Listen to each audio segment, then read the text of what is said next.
morning, everyone. Welcome back to another episode of the Seven Figures or Bust podcast. This is episode 50. I'm your host, Christian Brindle, joined with my co-host, Glen Shelton. And thank you for tuning into the #1 podcast in the world for growing your insurance 50. business. 50. A big number. 50 50 cents. as the kids used to say in our day. 50. 350. I need about 350. Yes. Welcome in, guys. Glenn, good morning. Good morning. Good morning. Good morning. We have a good show for you guys planned today. We do. First things first, we're going to start off with a slight recap of the end of yesterday's show. Glenn, start us off with that. Start us off with this recap, if you would. Yesterday's show got a little out of control, did it not? Possibly, arguably, one of our best episodes yet on the podcast. Christian and I continued the conversation once we went off air, and it was just the funniest thing ever. Then I posted that image in the group, the funeral of Med Sup, and the comments were very interesting. This is why we wanted a quick recap of yesterday's episode. Is there were several comments. What happened to Med Sup? What did Trump do? What did Trump do now? That was the one that was killing me. It's like, Trump didn't do anything. The comments were my favorite because people are like, oh no, what now? What happened now? Yeah. And like, I'm looking at it and I'm like, all right, I know who doesn't watch the podcast live. Yeah. I now know. But it was just one of those things. And on top of that, right, we had several people report some comments on that post. I don't know if you saw that. Report them for breaking the rules in our private Facebook group, Seven Figure Medicare Agent. And the rule, that when anyone reports a rule violation, they have to mark which rule is being broken in the group, right? So the one that was marked a few times was not showing respect. Wow, I didn't see that. That's fascinating to me. What comment was it? My comment was I reported? No, it was the comments that were like, "What did Trump do now?" kind of comments. Oh wow, yeah, okay. Well, which I'm like, again, come on. This is a trend now, similar to the FCC thing. Trump had nothing to do with this. If you watched the show yesterday, which I highly recommend, again, it was a really great show about the future of Medicare supplement. The reality was, this is a trend that's been coming for a long time. This has been a decade-long trend of the death of Medicare supplement. We're not saying it's actually dead already, but we believe it will be dead soon. Slow, painful death of 1,000 cuts, and it's been going on. I think anyone that fails to acknowledge that is probably just, fooling themselves a little bit, I guess. They might be in a little bit of denial. And, certainly there are areas that MedSup is still very prominent. There's areas like, for example, the entire state of Alaska is probably very heavy MedSup. That's a great point. Yeah. The biggest challenge there is there's 9 people in that state. 19 people. No. don't want to knock down their numbers in the great state of Alaska. So then we were talking about having an actual funeral for Medicare supplement, which I'm obsessed with this idea. I think it would be great. I borderline almost called. I was gonna call like a cemetery and just see what they would say. I'm not kidding. I was gonna call. Then I told my wife about this idea. I was like, Christian and I on the podcast, we came up with this concept of having a funeral for a line of insurance that we think's dying. And I was like, I wonder what the cemetery would think if I called them. Like, I'm just kind of like talking out loud about this. They hang up on you. Her reaction was, in what world do you think this is funny?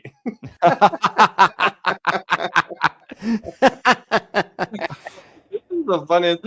I probably cried for 20 minutes yesterday. Some of it was on air in front of you guys, just crying at this idea. Christian played bagpipe music off air. There you go. Irish, Wait, I can't do it now. We'll get demonetized. Maybe it's worth it. I don't even care. Maybe it's okay. Yeah. I think just for the folks, for our true fans, for the real listeners who need to hit yes. Okay, we're gonna get demonetized for this. Just a heads up. And that's fine. So we don't care, YouTube. But picture this, right? Like, picture you're standing around. I'm gonna take you into the picture. Yes, I'm gonna take you into a world, right? Picture there's 25, maybe 30 agents standing around, all of us in suits and black clothing in honor of what has been. There's a reverend standing up front, celebrating the life of Medicare Supplement. In the background,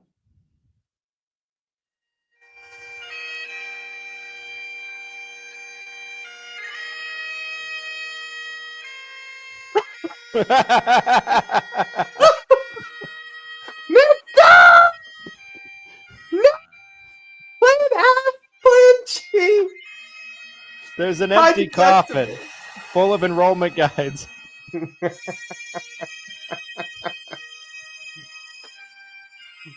The widow would like to say a few. The widow would like to say a few words. Someone standing at the front. They have a black veil in front of their face. Christian and I each take a side of the veil. Pull it back. Okay, it's Christopher Westfall. He would like to say a few final words for the death of Medicare Supplement. Wow. Yeah. Oh. And I feel like this is going to be taken out all wrong by so many of you, no matter how well we explain it. I think it's going to be, what we're saying is we're headed towards a trajectory of the product kind of just becoming more and more obscure, right? Yes. Becoming more and more of a very niche product of sorts. It's not what I want to see happen, by the way. I think some of you guys have the perception that I'm a Medicare Advantage only guy, and I love to see that. And I don't think it's good for the industry long term. I think part of what makes this so necessary is explaining to people the differences between the two. Right. That is a huge part of our job when we're dealing with people that are aging in. I would kind of lean towards, and still I don't think we'd be completely, but I'd lean towards it's easier to replace us as agents if MedSup's out of the picture and there's really just one product. So I don't like it. Yeah, I don't disagree with that. And I think Medicare Supplement, and another thing I was going to mention too, is we have a special guest coming next week. I'm going to tease. We're planning on having Andrew Saul from Physicians Mutual on the pod. So one of my there's going to be people. Yes. I got to meet him at the summit last year. Awesome person to have on the podcast. And I'm sure this Medicare Supplement conversation will continue as we move forward. But I think that was a good recap of what happened yesterday. What was the funeral AI image that I posted? What was that about? Did Trump do something? What happened to MedSup? MedSup's been slowly dying a terrible death for a while now, you guys. Nothing happened overnight. This has been a long time coming. Amazing grace. How sweet the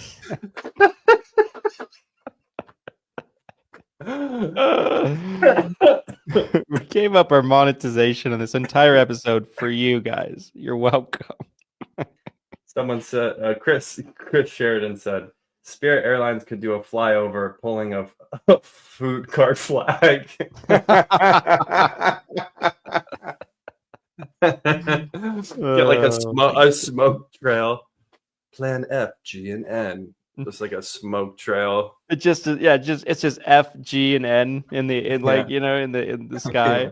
Fireworks going off. Oh my goodness. Imagine a military salute. Oh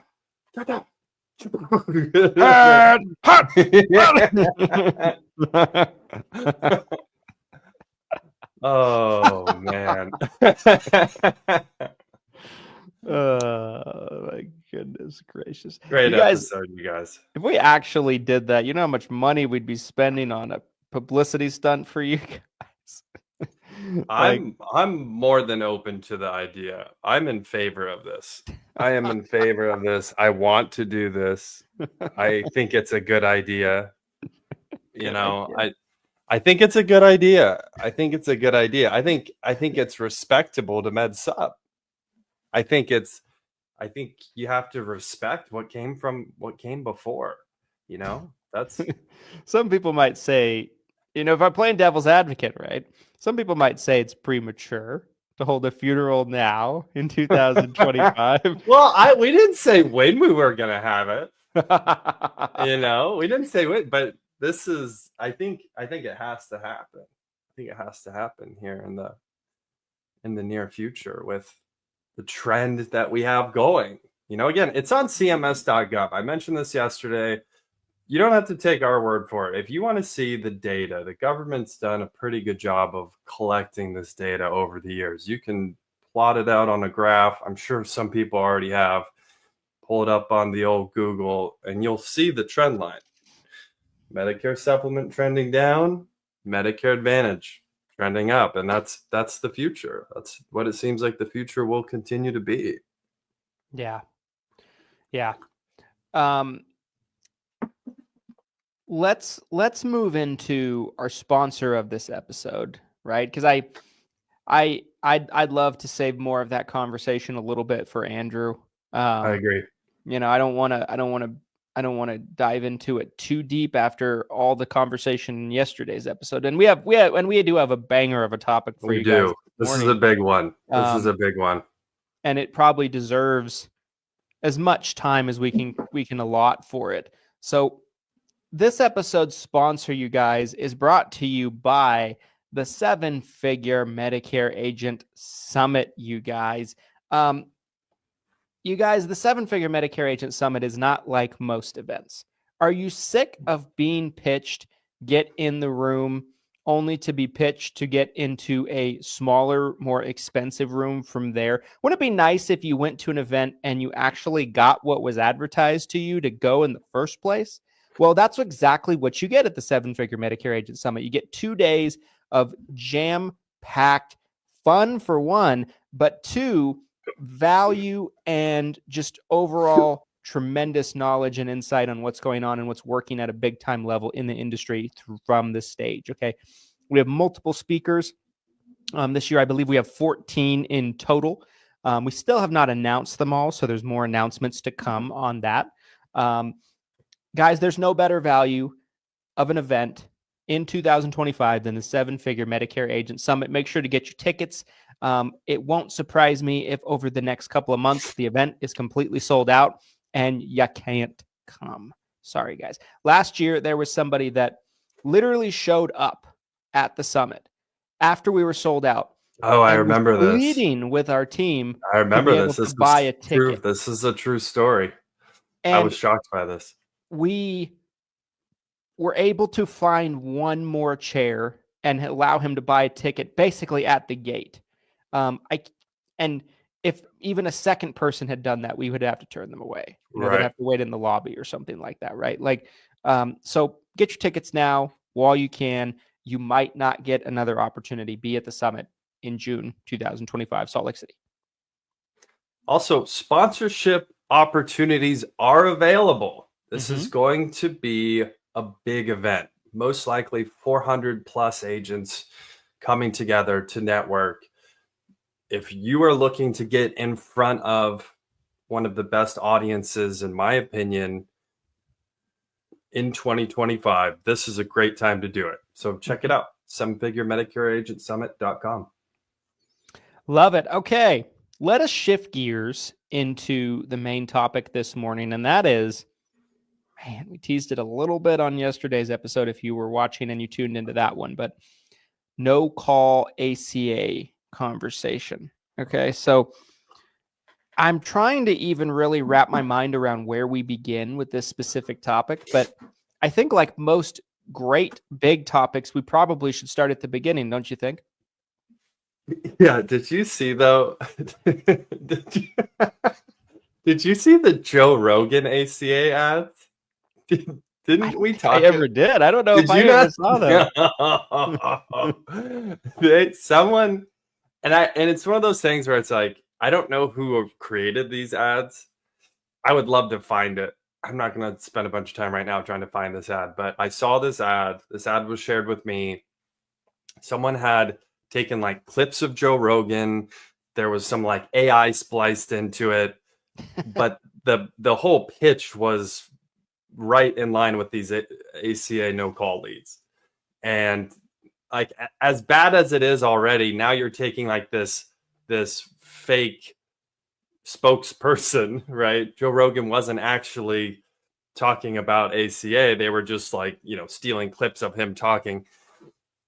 To me, that's one of the first things I'm thinking about with this, is just how absurd some of the marketing got at its peak, which is crazy. But yeah, I think where do you start? Where do you want to take the first bite of the elephant on this?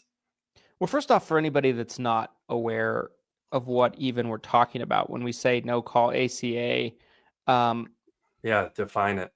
No call ACA is when an agent does a type of marketing, usually on like a Facebook ad or something like that, that funnels traffic into a intake form to where they have the person consent, basically, and then it will go into go high level and automate the thing. And like it's supposed to, the entire idea of it is that it's completely automated. They call it no call because automated enrollment. The person never talks to an agent. And oftentimes what most people were doing, from what I understand, was they were having the person agree on this landing page that the agent has their consent essentially to just pick a plan and enroll them into a plan. And most of the people doing this, from my understanding, were not gathering doctor information. We're not gathering prescription information. They were literally just saying, oh, this looks good. Bam! And putting it in. And there were people doing thousands, 10,000 in some cases, apps a year. And never speaking to anyone. Now, there's so many places we could go with this. But that's essentially what it is. Now, I remember first hearing about this. Yeah, when was it first on your radar? I believe I first heard about it in 2022, I want to say. Was it a conference? That's what I was going to say. Same year, 2022. Really? Same exact year, April 2022. So that's when this really got on my radar. It was probably going on previously to that. Yeah, for sure. It definitely was.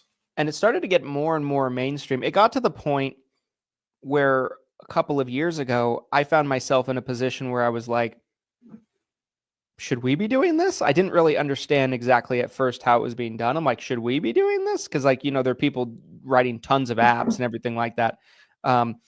Hindsight 2020, I'm so glad that we did not get into it. For sure. Because there were people that there's been a ton of people in the last probably 8 months that have had their licenses suspended, their licenses pulled, their FFM ACA certification just revoked. A lot of disciplinary action has been passed down, and it's clear as day CMS does not approve of this type of business whatsoever. But it started to become more and more mainstream, I feel like, right? Like where more and more people were doing it, got to the point where there was an average client that would be written in this type of strategy, I guess, whatever you want to call it. You know, it'd be very common for someone to be written 10, 15, 20 times a year. They're just making up SEPs, right, on the applications, and they're just going through. Like it was wild what was going on, and it seemed like everybody knew about it. You know, like I would talk to FMOs, and FMOs would be like, they wouldn't want to say too much about it, but like off the record, they might give you one of these. You know, no like call leads. You know, like Christian's wink. For those on the podcast listening, Christian's doing an exaggerated wink. Okay, a very exaggerated wink, extremely thought out wink, insinuating don't ask, something, don't tell type, something nefarious. Yes. And so, you know, I'm like, this is crazy. Then there was an individual that started selling a course called No Call Leads. Yes. And not just selling it, it's selling it in a way as braggadocious as I've ever seen anyone promote anything in our space. Is that exaggerate? Is that exaggerated? No. And I'm thinking back because I know who you're talking about, and I saw the same. I mean, I'm sure we even talked about it at the time. The fights that would break out because there was instantly two factions, and I'm sure there's some that might even defend this to this day. There's probably a few agents out there who would still defend the no call leads. We got someone in the comments who said, to be clear, intake forms aren't the unethical part. Yeah, obviously. Obviously. Anybody can do anybody can do an intake form. Having a questionnaire or like fact finder, absolutely, that's great. But this was so much beyond an intake form. Intake form, also known as a ad. Of any kind, right? But like, anyway, go ahead, please. So this person, there was two factions that broke out. There were the people who were like, hey, this is unethical what's going on. Like, you're lying about potentially information that you got from this person, because a lot of people were filling in the blanks. You know, the big one that I saw and at the conference, the event I was at, was the income. Basically, what was going on at the event I was at in 2022, and I was shocked. I remember like looking around the room being like, are we really talking about this right now? But it was, hey, don't ask about the income. Mark $0. Mark $0 on the app for income, so they get a free plan, and then let them figure it out later, because they have 3 months to submit validation of income. And if they fall off after 3 months, that's on them or whatever, right? So that was something that was, so there's this faction of people who are like, hey, this is unethical what's going on, you guys, like, what are you doing? And then there was this faction of agents who are like, we're helping it, right? More health insurance than ever before. Like, this is the right thing to do. I know this is okay. I talked to the care, and that individual that you mentioned, I feel like you should just, do you want to just say his name? Oh, I don't want to. I saw an ad this morning for him. Is he back? I don't know. I mean, the way it looked at it as it like, I did a tiny bit of digging after I saw it. I'm like, huh? And it appeared that this person has been blackballed from ACA, but they've bounced back over to Medicare. Like their overall license wasn't pulled. It was suspended though, wasn't it? Wasn't it suspended at one point? It was, but it could have just been their FFM certification and not their overall license. Maybe. So I hesitate to say any names, just keeping with the this week's theme of the week. But no, like you don't want another funeral? This could be our third funeral, right? Third funeral. I told you something. It's possible we'd have another funeral today, But okay, so you have this guy doing this course, and then he starts running ads taunting people Yes. that took issue with the compliance issues of what he was teaching. And, basically, he's like, the ads were like, it's like ads of videos of him talking shit. It was like, I make more money than you. I write more business than you, and didn't this person also say though that they had like gotten this signed off from carriers in the ACA yes, I space? believe Yeah. so. I believe I Yeah. recall that as well. Yeah. And, they were one that came down hard. And from what I understand, a ton of people that signed up for that program and were doing it in a big way also were punished and disciplined. I heard stories of people that would enroll the same individual 15 or 20 times, and for some in some crazy way, a carrier didn't pick up on it, and they'd pay the Getting agent paid over and 15 over. or 20 times on the same person. Wow. Like, I heard Wow. stories of offshore workers Oh yeah. submitting the applications to where it was just like on a loop, and the agent literally had nothing to do with it other than just clicking play on their ads. Yeah. The retention on these, of course, from everything I heard, was horrific, 30-40%. But if you're writing, let's say 5 to 10,000 enrollments a year, let's say you write 10,000 enrollments a year and you're keeping, let's say 20% of them or 30% of them, you're still netting 2,000 or 3,000 apps, right? Yeah. So Yeah. very lucrative, right? Extremely lucrative.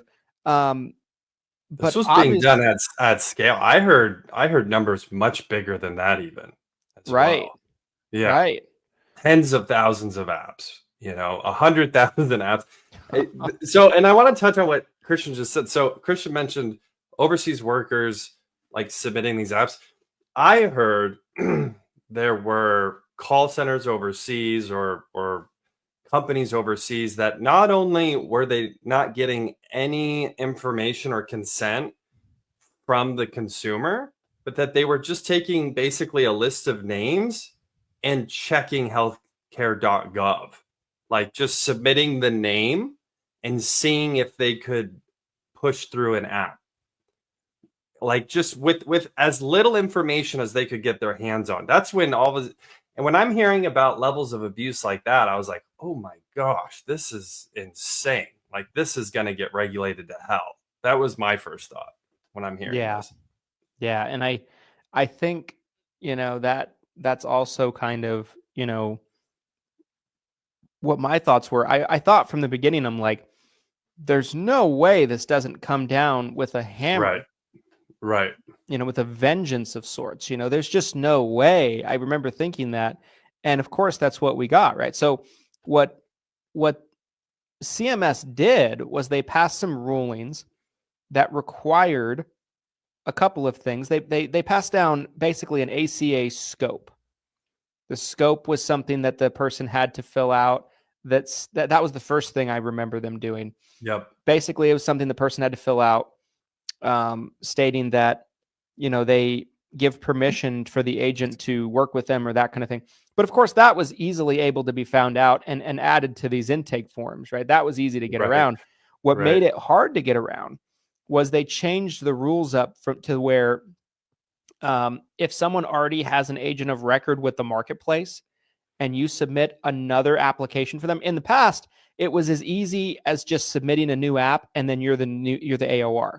That's why you'd see people that had 40, 50, 60, 70 different apps that were put in a year, because these no-call people are just taking turns flipping them around. Yes. That's real, by the way. And the same person was enrolled 60 times in, let's say, a year or something like that. We did see that. The screenshots are out there. You can find it. People have been flipped 50, 60, 70 times in a year. But to combat that, and really I feel like what killed the whole thing was, and maybe there's still a version of it going on that I'm not aware of, but I don't see how. So now, in order to become the agent of record, if they've had an agent in the past, is you have to do either a 3-way call with the marketplace, with them on the phone, or you have to send them a specific link through your health Sherpa that they have to fill out on their own, basically, that allows you to become the agent of record. I just went through it recently on an app. I haven't done one in some time, but this was my first app in January that I'd done at all for ACA since they made these changes personally. Some of our staff have been doing them, but not necessarily as much me. And my personal take is I was like, this is a racket. I'm like, this is hard, to get this done. Yeah. And maybe when you do it a lot, right, it gets easier, right? That kind of thing. But I just don't see how that same type of business could be possible with those new types of rules. Because if you put an app in the way you used to at the marketplace, you might change their plan, is my understanding, but the old AOR still remains. The old agent still remains, so you don't get credit for it. And so it's a crazy, crazy story. Like, one of the craziest things I seem to remember people, we talk oftentimes on this podcast about towing a bit of the gray line, right, and living in the gray a little bit, but this is taking it to another extreme. So there's a comment here on the live stream in the 7-Figure Medicare Agent Facebook group, which, by the way, you guys, I'm going to take a second to mention Freebie Fridays happening every single Friday in the 7-Figure Medicare Agent Facebook group. All you have to do is comment on one of the live streams of the podcast, which you can find in the 7-Figure Medicare Agent Facebook group. If you're not in there and you're listening on a different platform right now, get in there. It is hands down the best Medicare Facebook group you can find. You can enter into the raffle by commenting on the streams. We typically do 4 per week, so you could enter up to 4 times, and then we give away something every Friday, typically multiple winners. Lots of times it's $500 or more worth of value that we're giving away, like leads, summit tickets, etc. So comment. We love your comments. And this is a great comment, that this individual that we were talking about apparently had it on his website. I just want to say his name so bad, but I know we shouldn't. I want to say his name. Some guys. A lot of guys. Please continue. Apparently, he had it on the site that it was CMS approved. That CMS, Christian, again, if you can't see Christian's face, it looked like he just got shocked by electricity. Had a seizure live on camera. He had a seizure on camera right now. That it was CMS approved, the ACA no-call leads. And I believe that's right, because I do remember at one point, I think I was on the site and I was going through it and thinking, like, there's just no way. I do remember public, again, when I was talking about, like, the public fights of agents going back and forth, the group of like, hey, this is legal, this is helpful, and the other group that's like, there's no way this is legal, you shouldn't be doing this. I do remember, I think, CMS approval. I've got carriers who have approved this. CMS approved this. This is the right thing, the best way to do it. And like Christian said, this now we're dealing with the fallout, the reality, right? Another comment here says, not only do you need to have the SOA, the consent document, but you also need a separate document of attestation. I can't speak today. Attestation. Yes. What Christian said there, that they've reviewed the app. Yes. So that there's multiple docs. So again, this is what happens, right? When there's bad actors in the space, when there's abuse in the space, like there has been for years now, this is what happens. So there's 2 schools of thought, I feel like, with this, right? Because I think this is an interesting kind of topic of conversation to throw into the middle of this. I talked to agents at the time, when this was going on, and even a little bit after the fallout of it all, with the CMS repercussions coming down and punishments and everything like that last year. And I think they're still going on a little bit now. I hear about them from time to time, new ones coming out. And they would present the argument at the time. There was kind of 2 different schools of thought, right? So like the competing ideas in terms of the morality of this all, right? We get into the philosophy of it, the morality, right? Yes. Yes. We're Plato and Socrates now. But the people that were in favor of it was like, the people that are doing this at a big time scale, they're disruptors. They're like Napster. I had an agent tell me that. That's a great analogy. Yesterday, Christian had the long-term care analogy. I thought was great. Today, it's Napster. Christian's analogies. Tune in Monday to Thursday, 11 a.m. Eastern. But Christian's analogies. I had someone use that analogy on me. Like It's a good one. People that are doing it is like Napster. They're towing this kind of gray area, right? It's controversial, but overall, it pushes the space forward. Then on the other side, there's people that are saying,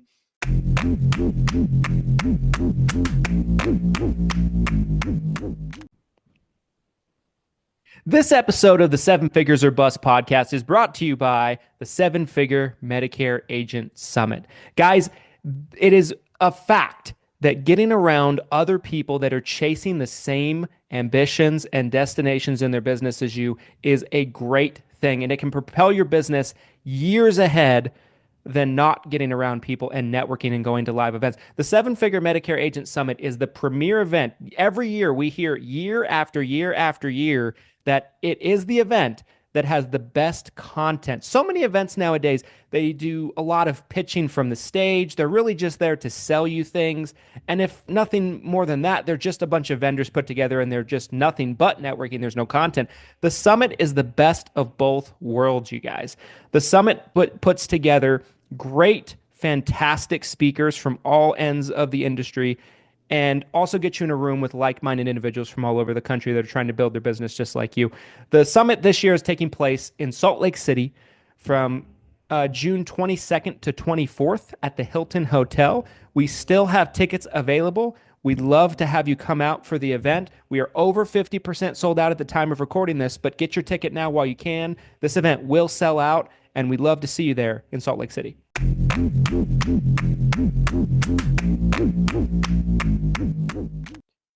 By you doing what's clearly kind of looked at universally as bad business and shady business, you cause more rules and regulations to come down on all of us. And I'm more in that camp, I feel like.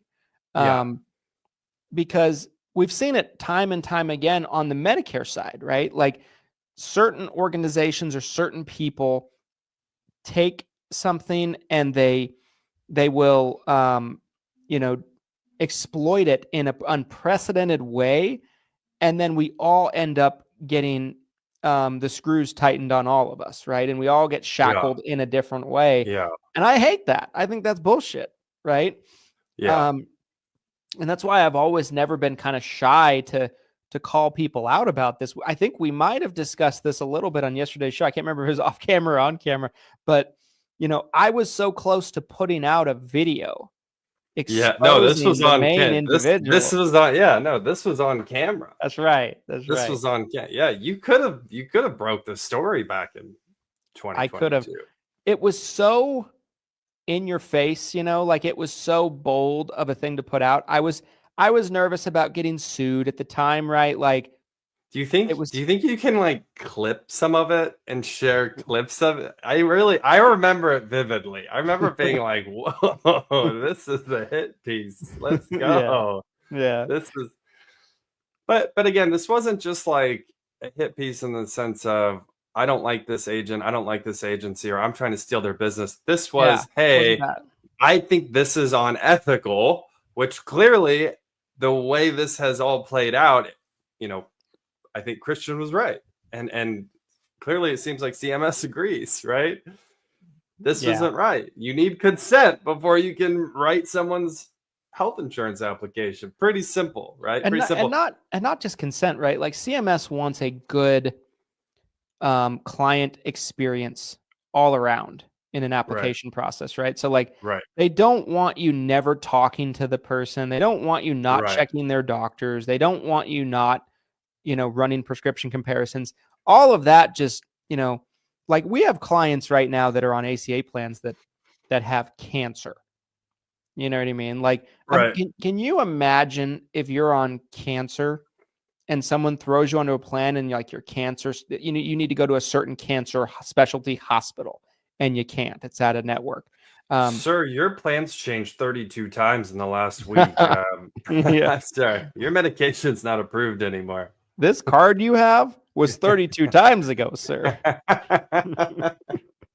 I think another analogy to this that we discussed on the pod is the marketing money.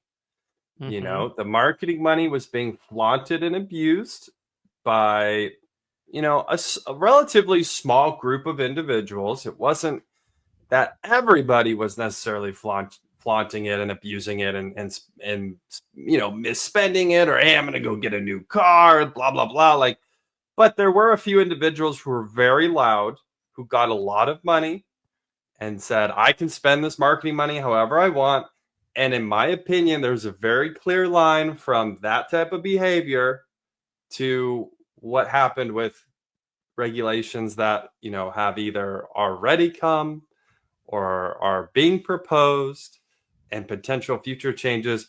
Some people have fought me on that one too, where they're like, it's marketing, I can do it. It's like, I'm just telling you right now, my friends, it's the more you want, and commissions are now, that's kind of the new thing too. You know, we flaunting your commissions from the carriers. Not a good look, not a good move. No, I mean, that could be its own episode, honestly. There was a whole thing the other day about that. And we talked about this at the beginning of the year, right, on the pod. Yeah. But, you know, if I really don't want to say any carrier names.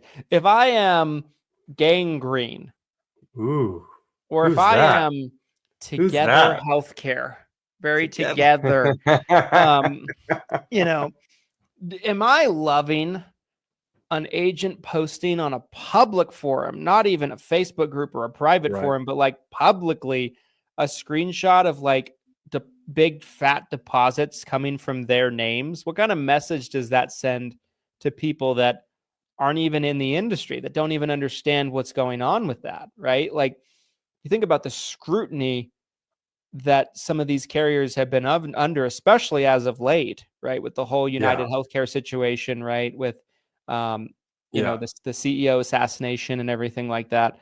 And then the media it's just a wild string of words. CEO assassination. I've heard it's just a crazy thing to even have those words lined up. It's crazy. Yeah. And like, you know, they don't want that stuff out there because it's a bad look. Yeah. It might, and it's not just a bad look for you, you know, little Billy agent. It's a bad look for them because they're in the screenshot. Their logo's there usually, like on the deposit, their name, it's clear as day. And, you know, it's one of those things that, you know, anytime you're doing something that a carrier doesn't want you to do, this is what I've learned over the course of my career, and you're doing it in a public way, no less, the carrier will find a way to stop you from doing it. If they add new rules, change rules, and the fallout of it will affect everyone. I don't know why people are so stupid to know that, right? Like, to me, that's 101 of our space, right? I think that could be a topic for another day. There's a lot to unpack there regarding the public perception of, you know, again, we're here, we're in 7-figure agents, so like we're trying to convey that there is a lot of opportunity in Medicare, but the flip side of it is we're not saying go post your commission deposits either. So there's a fine line between, like, we want agents to know there is a big opportunity in Medicare, but there's also a wrong way of flaunting that we've been pretty clear about. And there's people in the industry that I don't agree with on a lot of opinions, but I'm super strong on this one. I really do think that there's a line. But anyways, I want to get back to the ACA part of this conversation. So would you say ACA no-call leads are dead today, 2025? Is this dead? From conversations I've had, it certainly seems like it's dead. You know, from like, it seems like on a super consistent basis, like at least a couple times a month now for the last 3 or 4 months, I'm hearing I hear more and more instances from people just through conversation. This person had their license pulled. This person's gone. This person's gone. This person got smacked. So if anyone is still doing it and trying to do it, you got some cojones, my friend. I don't think I would be trying to mess with this stuff at all, or especially right now, if it was me. And I think carriers are getting pressured and pushed by CMS to really enforce this in a real way. And so I think that, in the past, the carriers might have just, kind of been aware of it, but they're just like, they're like, don't ask, don't tell. I don't see anything. Right. Like, oh, lovely day. Look at the flowers, like there's like a murder happening right here. And they're just like, they're like, wow, there's a bumblebee. Don't see those every day, but now I feel like they are, now I feel like they are really in a real way policing this and enforcing the rules of it. And so, I haven't heard really anything of someone pivoting or trying to find a workaround. I've just heard about people that have been doing it in a real way getting severely punished. What's interesting too about this conversation, you guys, is that the longer you're in the industry, the bigger your agency grows, the more clients you write, the more agents you're contracting, your risk tolerance naturally will most likely go down, right? So, if you're a brand new agent and you've written almost no applications, you might have a higher risk tolerance and you might say, hey, I've got nothing to lose. Like, if they terminate my license today, I'm in the same spot I was yesterday. I had no clients, or I have very little clients. But as you grow and as you get bigger, the idea of, and I've seen this firsthand, I know people who have had state DOIs either suspend their license, terminate their license, and then you have your relationship with the carriers, which is, kind of part of that whole conversation too, where they could terminate your contract and there goes all your commission. So it just becomes this conversation of, well, what is it really even worth the risk? If you lose your license, if you lose your contract with the carrier, is that really what you want to do? Yeah. And here's the way I would look at these types of situations, you guys. And this is kind of the way I've always conducted my own agency. I think it's kind of kept us out of trouble. Like, are there certain things where like we'll analyze something and there's not a clear rule on something? It's like, okay, we're going to kind of take the, live in the gray approach a little bit, right? But if there's a black and white rule for one, which I'm not saying this was necessarily, but I mean, maybe kind of, but like, I feel like now it is. Maybe it wasn't before. Now it definitely is. Now it definitely is.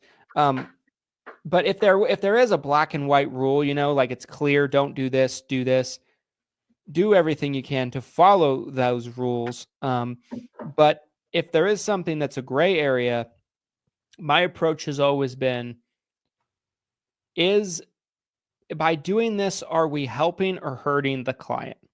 Yeah. At what is the end result? Is it more helping me or is it more helping the client if it's a gray area? And I think that intention is how a lot of these things are really looked at when they're brought up on the carrier level, on the CMS level, right? Like, is it bad intent or is it, you know what I mean? Like, and I think it doesn't mean that doing something you shouldn't do is ever okay. Right. But like, if your intention is genuinely harmful to the client, and I would argue, right, there's virtually no good situation that comes out of something like this where someone gets randomly enrolled into a plan and there's no checks done to ensure that it's the best plan for them. When did that become a good thing for our members? Yeah, never. Would you want that happening to a relative of yours or your parents or your family member? Like, you'd probably be a little concerned. Yeah. Right? Yeah. I would. But because it's someone you don't know, you're like, it's kind of an attitude of like, fuck them. And that should never be the mindset, in my opinion. Language warning, you guys. Language warning. Sorry. Christian's working on it. No, I'm just kidding. I'm down to 2 on this episode. Yeah. You get a certain number. It's like PG-13 versus R rating. You can say it once, you say it twice. We have to go to a mature rating. You know what's interesting? So, the question of, is ACA no-call leads dead? When it was happening, again, I had the same kind of experience with this as you did. 2022, it came on my radar. It went from like this was being talked about to, wow, a lot of people are doing this, to this is probably going to be regulated to death based on the abuse because it got so bad, to where we are now. At one point, I was getting ads for it all the time. Ads on social media, emails. There were, quote unquote, influencers in the space who were promoting it based on probably an affiliate relationship that they had. You know who you are. Disappointed in you. You know who I'm talking about? No, now I want to know, though. Well, there's a certain individual who definitely, in my opinion, had an affiliate deal. And they were pumping some of these ACA no-call leads hard. How did I miss this? And I just remember every time saying it, being like, I was like, you're going to regret pumping this one. You're going to regret getting behind this one. I feel like 2 people that did a really good job of kind of like presenting, I feel like, the right message to agents, but also, just keeping everybody up to date on what's going on. Shout out to these 2 guys, was Mike Shellback and Mike Moore. Those guys did such an amazing job of, pushing back against it when it wasn't popular to do so. Like one of the videos that was being ran as an ad, a shit talking video, was, in my opinion, completely directed at Mike Shellback. That's crazy. Which Mike Shellback's a legend. Mike Shellback is a tremendous ACA agent. There you go, Mike. You have my endorsement on camera. I like Mike a ton. And Brindle Nation just got an endorsement from the president. but yeah, I mean, he gained a lot of my respect through that. Yeah.